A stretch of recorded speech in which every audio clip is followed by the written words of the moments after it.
Assalamualaikum warahmatullahi wabarakatuh. Halo semuanya, selamat datang di iPod Matei Podcast.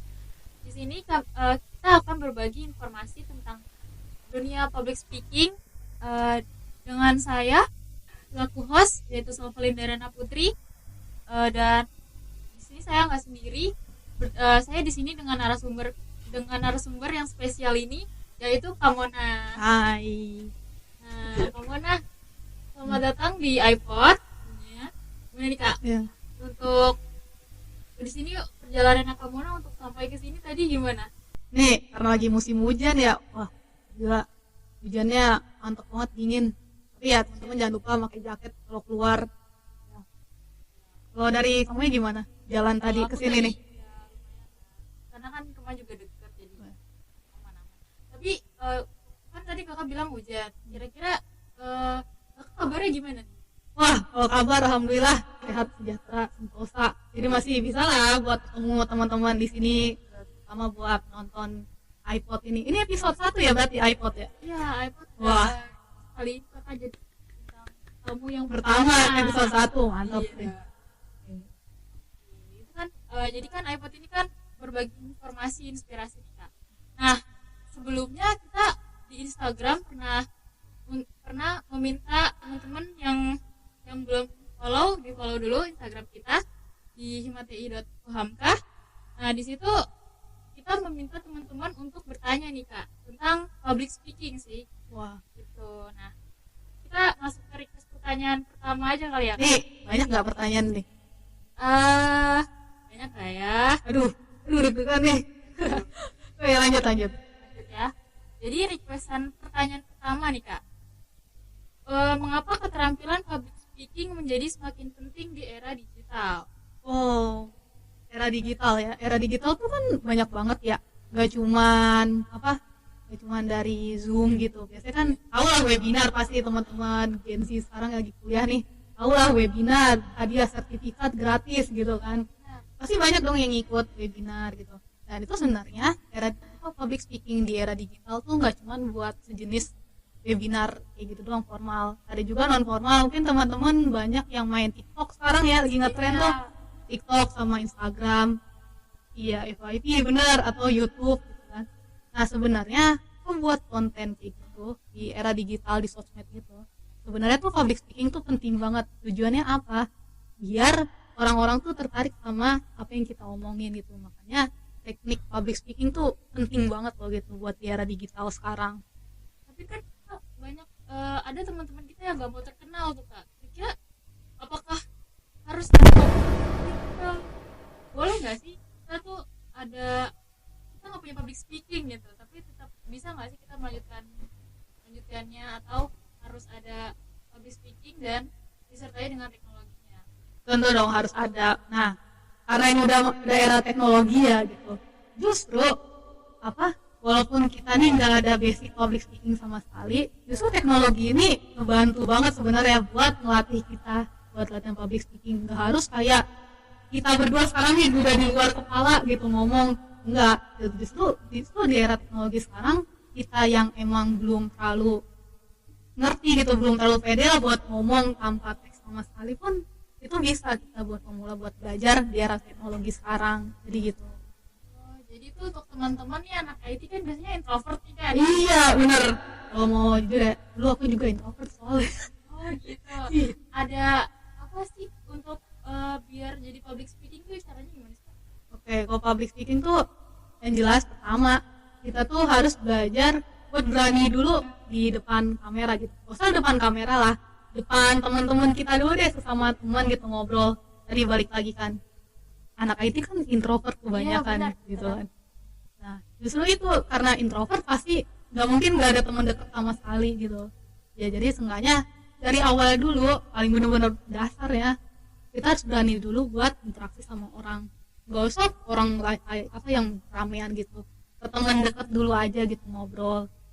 Nah, itu juga ada hubungannya sama yang kedua, kita harus ngembangin cara bicara kita gitu loh, cara ngomong kita.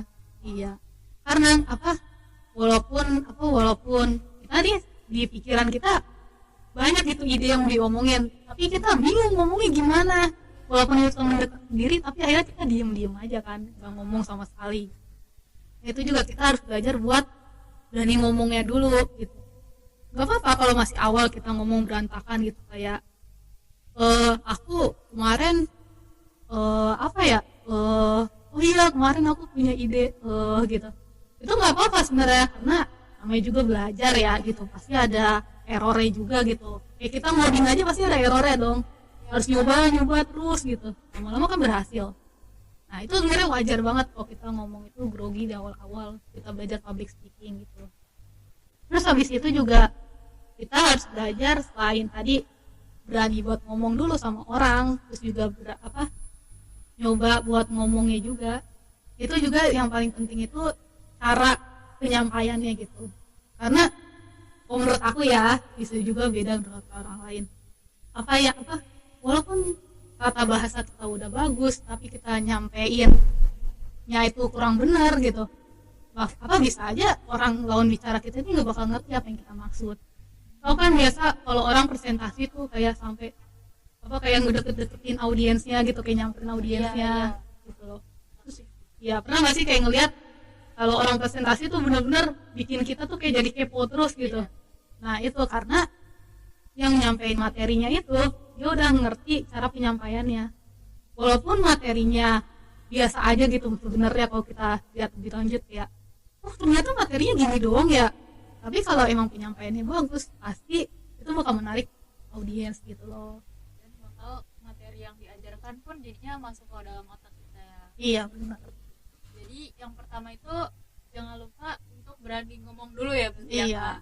Selanjutnya baru kita benerin cara bahasa kita supaya orang-orang ngerti. Iya. Masuk ke mungkin pertanyaan kedua. Boleh. Mana mau ada penjelasan lagi? Boleh lanjut dulu aja deh. Kalau ada nyambungnya lagi. Ya, baik. Kita lanjut ke requestan dari teman-teman. Pertanyaan yang kedua. Bagaimana teknologi dapat membantu seseorang menjadi pembicara yang lebih baik dalam hal persiapan maupun penyampaiannya nih Kak? Bagaimana teknologi dapat membantu kita buat latihan public speaking? Wah, ini pengalaman aku sendiri ya. Dulu tuh aku tuh sama sekali nggak bisa public speaking gitu loh. Terus apalagi kalau bikin konten juga pernah aku dulu nyoba bikin konten gitu. Udah ada nih di pikiran, tadi balik lagi ke awal, udah ada pikiran tapi bingung ngomongnya gimana. Terus tapi kalau ngetik tuh aku bisa, kalau diketik tuh bisa, tapi kalau ngomong tuh susah banget ya, lupa mulu gitu. Ya udah akhirnya aku tuh pernah nyoba salah satu aplikasi namanya Teleprompter. Gak apa-apa kan aku skill sekalian ya. Oke, jadi tuh aku nyoba ya. Jadi aku pernah pakai di HP gitu, namanya Teleprompter. Jadi Teleprompter tuh sistemnya kayak di HP nih, ceritain di HP nih. Ini kita tuh setengah layar ini teksnya dan ini muka kita.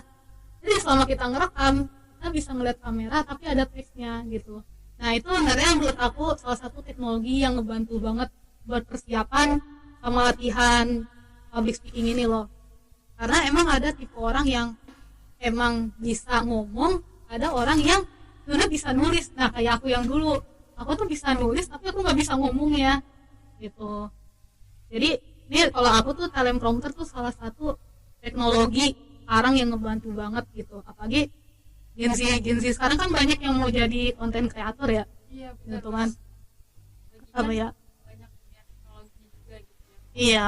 Sih kan banyak kan ngeliat nggak sih kayak konten-konten FYP kayak teman-teman tahu nggak sih kayak ngasih tahu fun fact atau nggak sejarah. Pernah kepikiran nggak sih kayak bisa nih orang bisa ngomong teks panjang itu gitu loh. Mungkin emang ada orang yang emang udah jago ngomongnya terus juga ngeliat teksnya doang kayak udah ini mah gampang gitu. Tapi ada juga mungkin yang kayak kita yang kayak suka lupa gitu, tadi nulis apa tadi ya, tadi kita bikin materi apa sih gitu. Nah makanya menurut aku Teleprompter itu salah satu teknologi yang emang ngebantu banget mau di persiapan sama juga di penyampaian public speakingnya. Itu kalau di dunia konten gitu ya. Nah tapi kalau di public speaking yang bersifat formal gitu, menurut aku tuh sebenarnya caranya itu yang paling bagus adalah ya tadi ngomong ke teman dulu, bisa juga kayak ngajakin teman, mau nggak nyobain gitu gabung di Zoom gua gitu Kak. Kita belajar latihan ngomong gitu. Karena pas aku awal masuk kuliah tuh aku tuh grogi gitu loh, grogi. Jadi kadang ngajakin teman sekelas aku dulu kayak, gabung Zoom dulu boleh nggak gitu. Jadi kita latihan ngomong yuk gitu. Ntar kalau udah selesai itu kita bisa saling evaluasi. Nah makanya kenapa punya teman deket yang mau latihan public speaking juga tuh harus ada gitu, penting juga. Lagi tadi yang pertanyaan pertama ya kan, Iya. kita perlu berani ngomong dulu. Iya, kan, berani temen ngomong nih. dulu. Iya. Jadi abis berani ngomong otomatis dia jadi deket sama teman itu. Terus untuk selanjutnya kita mungkin bisa minta bantuan ke mereka untuk latihan, untuk berlatih ya, melatih Iya. dengan jadi kayak lebih siap lagi. Iya, untuk lebih siap ngomong lagi. dengan bantuan teman itu. Iya. Dan nanti tadi ada dalam Prompter. Iya. Kalau buat teksnya nih, kalau bikin teksnya mungkin teman-teman juga ada yang emang udah ngomong juga bingung, terus juga kalau nulis juga bingung, tapi ada idenya. Misal contoh, kemarin tuh sempat rame tentang sejarah Bekasi tuh waktu itu, buat rame tuh sejarah Bekasi. Kayak orang bisa sih kepikiran ke situ ya. Sebenarnya bisa aja, sebenarnya kita tuh udah punya pikiran juga yang sama ya. Penasaran gak sih sejarah Bekasi kayak gimana gitu. Sebenarnya atau enggak kita udah tahu sejarah Bekasi tapi kita nggak tahu cara nulisnya gimana. Nah sekarang kan lagi rame AI gitu. Jadi kita bisa minta bantuan ke AI buat kayak kalau nggak bikinin skrip tentang sejarah Bekasi. Nah tapi jangan langsung tentang sejarah Bekasi gitu, enggak. Jadi kita jelasin dulu poin-poinnya, karena kan AI itu kan dia ngambil sumber-sumber yang ada ya, pelajarin gitu. Kalau kita cuma ngomong umumnya doang sejarah Bekasi, ya udah dia ngasih tahu yang umum, padahal kita nih udah tahu spesifiknya kan, kayak maksudnya nih tanggal bisa berdirinya gimana, kita jelasin tanggal berdirinya tanggal segini gitu. Atau pokoknya poin-poinnya aja tanggal berdirinya, terus kayak asal mula namanya bisa jadi itu gimana kita jelasin dulu. Nah nanti dari AI-nya itu, GPT-nya itu nggak harus GPT sih sebenarnya, yang penting AI gitu. Iya bisa banyak gitu kan sekarang. Nah dari itu kalau kita udah jelasin spesifik, pasti GPT lagi AI ini bisa ngebantu gitu loh buat bikin skripnya dari situ.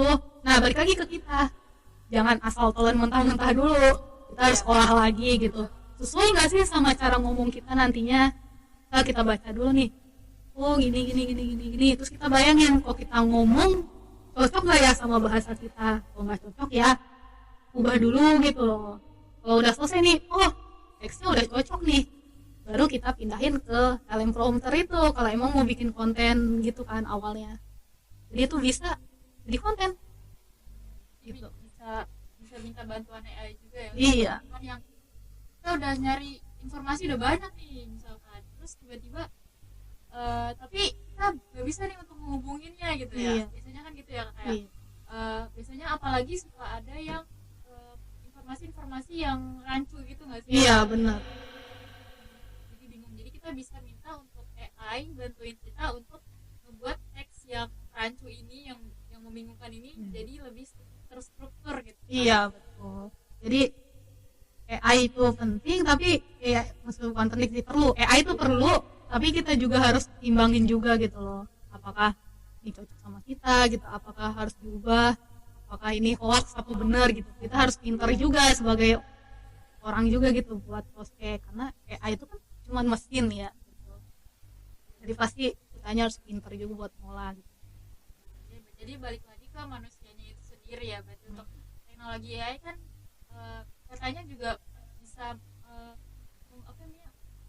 mengambil pekerjaan kita. Mungkin salah satunya seperti itu gitu ya Kak? Iya, sebenarnya kan ada ya video yang dibuat AI gitu. Iya, Tahu kan? Iya, Video yang dibuat AI. Udah banyak banget tuh pokoknya. Pokoknya aku lihat tuh di YouTube banyak banget video-video yang emang sebenarnya kayak lagi cerita apa gitu, tapi dia pakai foto-foto AI gitu. Nah itu sebenarnya kalau sebenarnya yang dimaksud dari ngambil kayak keahlian orang gitu loh. Tapi kalau emang kitanya tahu celahnya, emang kita pintar gitu loh, misal oh ini AI bisa nih bikin narasi gitu, kenapa nggak dipakai buat ngoreksi tulisan gua aja gitu loh. Udah ambil, kita manfaatin aja AI ini buat perbaiki apa yang kurang dari kita gitu loh. Kalau misalnya kayak buat ngomong langsung, kalau AI itu jujur aku belum nemu juga. Tapi kalau dari buat ngoreksi penulisan, AI itu udah membantu banget. Jadi AI itu bisa dipakai di awal, di tengah maupun di akhir. Iya. Yang penting kitanya pintar makanya gitu. Mau disuruh-suruh gitu ya. Iya, betul. Jadi jangan mau pekerjaan kalian diambil oleh AI guys.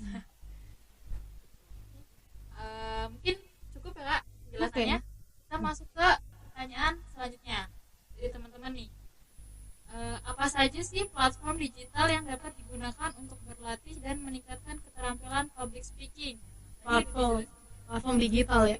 Oh, platformnya. Kalau tadi kan alat-alatnya ya aku jelasin, teleprompter, terus AI gitu.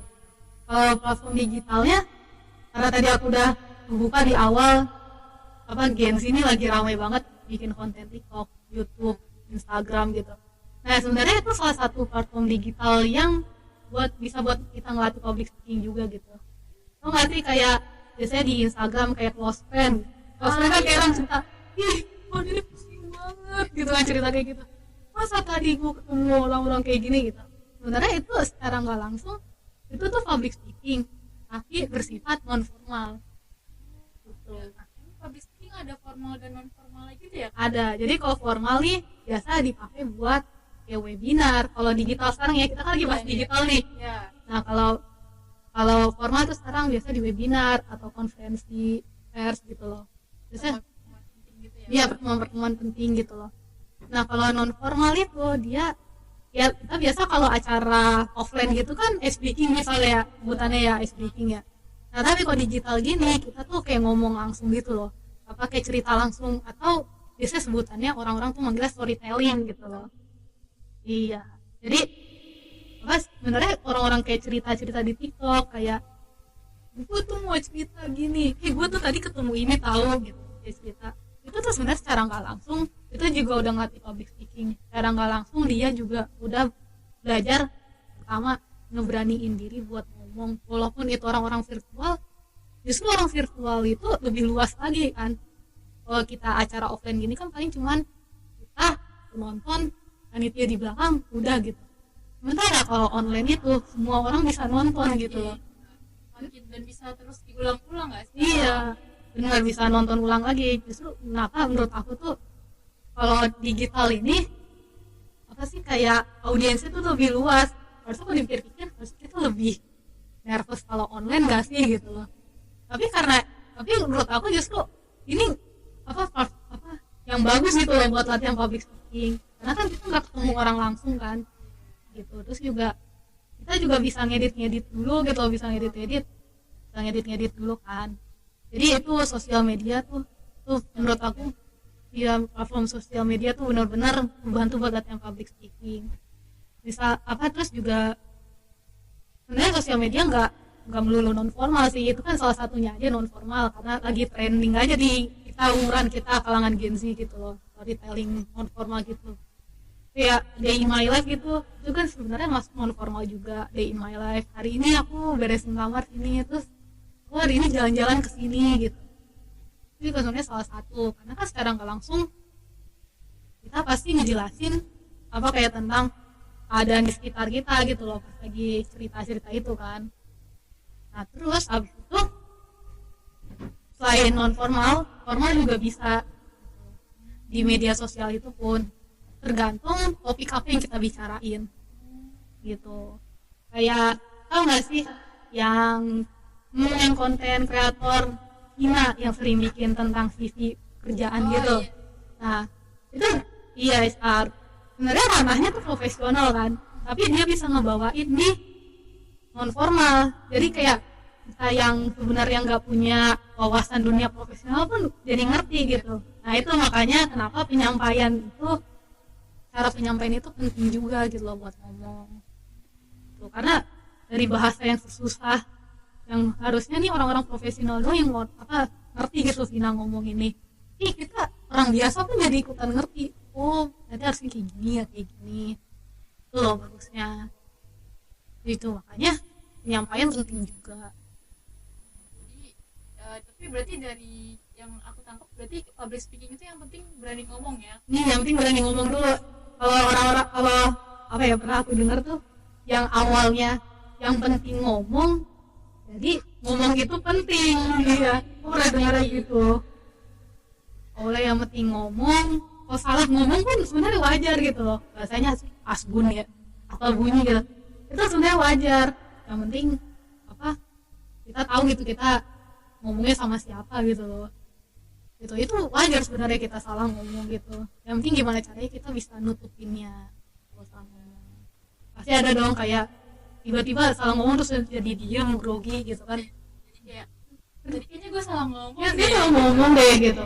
Kalau dibandingin diem sih sebenarnya ya, kalau menurut aku lebih ke maaf maksudnya ini gitu, langsung diurusin aja. Jadi jangan malah jadi diem gitu ya. Jadi jangan malah langsung diem gitu. Justru kalau diem ini, apalagi digital ya, digital tuh sebenarnya kita tuh bisa salah paham, kayak ketikan aja bisa salah paham. Ngerasa nggak sih kalau ngetik iya A-nya cuma satu sama A-nya banyak gitu. Nah, itu bisa salah paham kan, kalau iya A-nya satu ya marah apa gimana, padahal orangnya nggak marah, cuman lagi ngetik buru-buru gitu. Nah sama juga kalau kita lagi ngobrol lagi ngomong di media sosial gitu loh, apalagi kan public speaking juga kan, apalagi kalau kita nge-live gitu. Nah kalau emang kita nyadar kita salah, ya gitu jangan diem kayak terus diem beberapa detik aja, orang-orang yang nonton pasti mikir wah ini orang nih kok ngomong ini ya gitu. Oh kita langsung lurusin, oh enggak maaf maksudnya tuh gini gitu. Tapi walaupun pasti tetap ada sih, tetap ada yang kayak nggak percaya, tapi seenggaknya ada orang yang ngerti gitu loh. Oh iya dia ini orang benar-benar salah ngomong gitu loh, wajar lah gitu. Ya apalagi kan orang-orang juga nggak mungkin selalu ingat kesalahan kita itu. Iya benar, makanya kalau lagi latihan public speaking gitu, memang apa kita salah ngomong udah nggak usah, kalau udah selesai acara juga gitu, selesai latihan udah gak usah dipikirin kayak di bos kayak ih kenapa sih tadi salah ngomong gitu, ih pasti mereka ngetawain aku ya di belakang udah gitu, yang bikin kayak gak mau lagi lah latihan gitu. Itu wajar sebenarnya, itu wajar sebenarnya. Oh iya ada cerita yang agak kocak sih. Jadi waktu itu aku jadi MC acara Himatei juga, waktu itu di iFest. Nah waktu itu karena online juga acaranya, ini udah hubungan apa ya, karena online juga acaranya, ada kayak miskom gitu antara aku sama audiensnya. Jadi dari nama itu tuh namanya kayak cewek,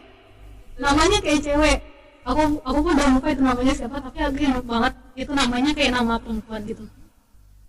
Pas aku panggil, nah nggak taunya pas on kamera itu cowok, terus dia bilang kok nama dia emang itu. Dari situ aku kayak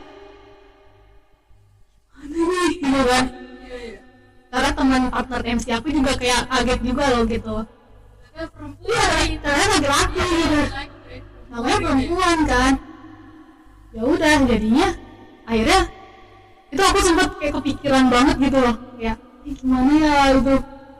Akhirnya sampai acara pun aku tetap, walaupun tetap ngomong kayak biasa gitu loh, tapi dalam pikiran aku kayak gimana ya, tuh orang nanti ketawain lagi gitu, pasti bakal ngeritain lagi gitu kan.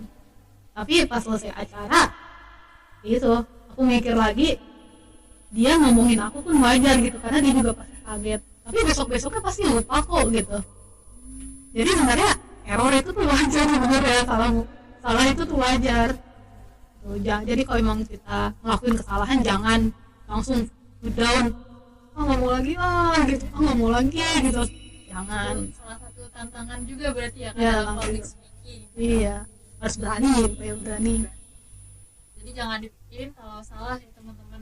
Iya, kalau mikirin buat introspeksi kayak berarti kedepannya nih harus kayak gini dulu nih gitu, gak apa-apa. Tapi kalau dibikin kayak sampai ngedown, nggak mau lagi, jangan itu malah menghambat kita untuk jadi lebih berani lagi. Iya benar. Bisa jadi suatu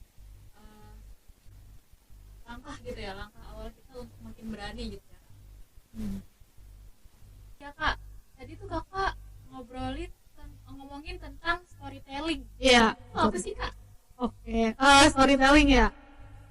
Storytelling itu sebenarnya salah satu teknik public speaking juga, tapi lebih menurut aku tuh selain non formal itu juga salah satu teknik public speaking yang basic gitu loh, bukan ya basic, kayak cocok banget buat pemula gitu, benar-benar yang baru mau nyoba berani dulu lah ngomong depan banyak orang gitu loh, public speaking gitu.